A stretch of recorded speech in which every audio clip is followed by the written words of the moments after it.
So in this video, I want to talk you through the press up form, and if you can't do a full press up correctly with good form, and a lot of people can't, because what they don't realize is, particularly women, that you're lifting a huge amount of your body weight when you do a press up. It's actually a very complex, quite advanced exercise.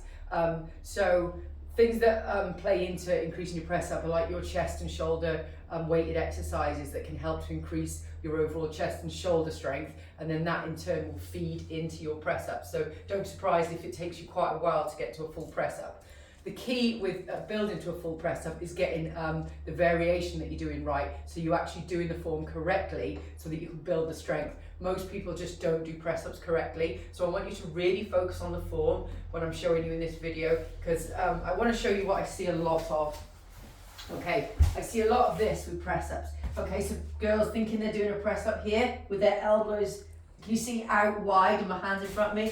Okay, you might feel like you're getting lower, but you're not doing a press up. All you're doing is putting a huge amount of strain on your shoulders in that position. You know, your shoulders in that position are not up to the task of holding your body weight. Okay, so you've got to regress it and get back to the right position. So a press up, my hands essentially should be in line with my chest, just like when I'm doing a chest exercise, okay? So you can see my hands are about on the outside of my shoulders, okay? Fingers are sort of in line with my shoulders at the top. When I come into my press up position, my forearms should be pointing directly up. I can't do that many press ups.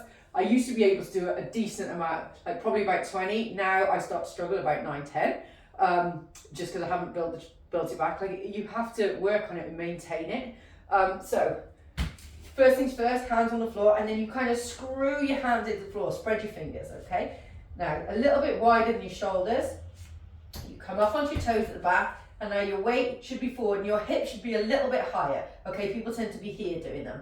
And then you're dropping your chest to the floor and pushing out, okay? And as you get tired, what tends to happen is a sinking of the hips, okay? So you're trying to keep your hips lifted, and then press, touch, and go, okay? That is what a decent press up looks like.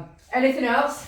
Yeah, this sort of thing, you're not doing a press up, so you've got to like pull your ego back a little bit and work on the form. So I'll show you a simple way to regress your press up and get it at a good starting point so that you can actually get stronger through press ups. So I'll give you an example. Like, everybody's going to be different, so you need to start your incline press up at a point where you can do a full press up on the piece of equipment, whatever the incline size is. So hear me, like, obviously, because I can already do a press up, I can do a decent press up there. Okay, for some of you, it might be, depending on the equipment, you need to drop to your knees. But watch the difference. Like, when I drop to my knees, you see people here, okay? When I'm dropped to my knees, my elbows should be pointed back and my chest should touch the box, okay? Look, quite a large portion of my body, sort of the upper part of my chest, is up above the box when I'm landing, okay? There. What I see all the time is this. You're not even anywhere near them. It shouldn't be your nose getting to the box, okay? Elbows back. Yeah, I take my hips with me, watch. There, okay. So, depending on your strength, you've got to find the right incline for you. Ideally, we want everybody to start doing their press ups on their feet. So, but if you can't, you can't. It's not the end of the world. You can build. Or if the incline that you need to be on your feet isn't there, then do it on your knees. But focus on that form all the time. Yeah, your hands should be in line with your chest. They should not be. See, this is what that looks like. Can you see? Yeah, my shoulders are elevated towards my ears. My elbows are pointing up in the air.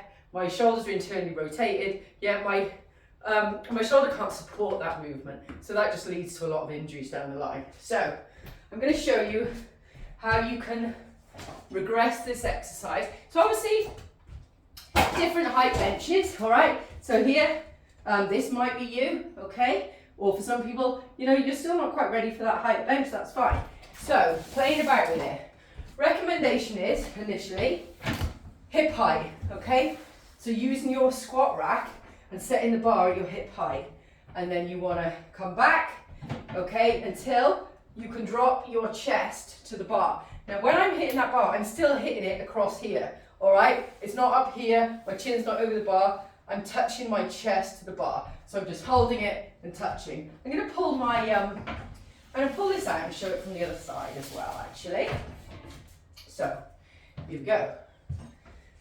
So, holding onto the bar, hands on the outside of my shoulders just about, taking my weight back far enough so that when I touch, my chest is touching and drive. Your body wants to be in a nice tight plank, okay, so no hips sink in. Okay, so think plank, okay? So here we are. So you're gonna need to come up on your toes and push your heels forward.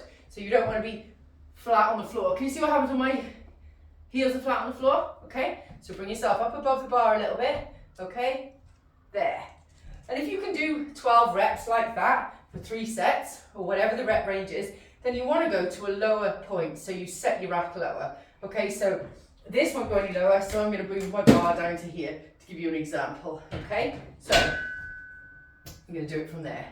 Okay, so exactly the same, but you might need to move your bar incrementally lower. It just depends where you're at, but as long as you're getting closer to the floor as you progress and your reps are getting higher, you're doing the right stuff. So even if you go lower, but you can do less reps and then you build up, that's fine, okay? So just like any other exercise, we're trying to develop the strength. So go lower, probably gonna have to decrease the reps, then you increase the reps a little bit, then you go a bit lower, decrease the reps, increase the reps, and so on. So then you get into here, okay? So same thing with your position, okay?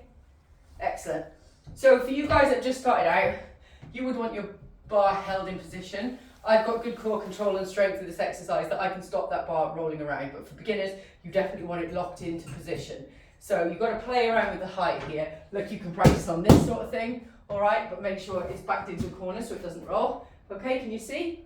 So, and then with the box, you can go play around with the different heights of the box. Can you see?